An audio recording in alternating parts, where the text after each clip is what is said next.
and the day you find out why, said Mark Twain. Well, I say the phases are much more important than the days. Fellow Toastmasters, our guests, and my dear friends. The first most important day, and let I say, the first most important phase of my life did not turn out to be what people expected. Why wouldn't there be expectations? For one, I was part of one of the best and the oldest schools of the country, 150 plus years and still going strong. And my parents had a niche carved out for themselves.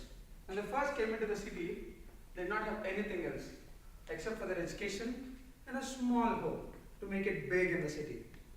Well, they were more than sufficient because my father turned out to be one of the most respected district judges of the state, and my mother was not too far behind as one of the most appreciated advocates of the country. Though I inculcated all my virtues from them, and though I have immense respect for all these virtues, I was not what you call the standout student of the class. I was pretty average.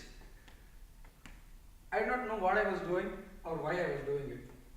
Just because all the parents, including mine, thought that engineering was the only way to land a respectable job in India, I was forced to become an engineer, just like the most of you sitting here. And then I loved sport. But sport was not a very good career choice in the early 2000s for a middle class Indian family, so sport is also gone. Sad, isn't it? I know, but this part gets better. The first day of engineering is memorable to most people. I'm no exception to that. But it was memorable to me in more than one way. It was the first hour after the orientation session, and the professor who was supposed to take the class was still not in the class. So two students went out and found out what's the reason, why the delay, and came back and announced in the class that the professor was stuck in some meeting and he would be late. Engineering class, you can imagine, people go bonkers if the professor is not there in the class. The usual happened, and the class was getting very noisy. 20 minutes into the first hour, and in walked an unexpected visitor. No, it was not the professor, it was the principal. I always dreaded about the frightful principal of all the strict colleges, and suddenly my dream was fast becoming a reality. That guy came in and started speaking about all the after effects that people were gonna face after such bad behavior in the class. And trust me, some of the girls were even started to cry.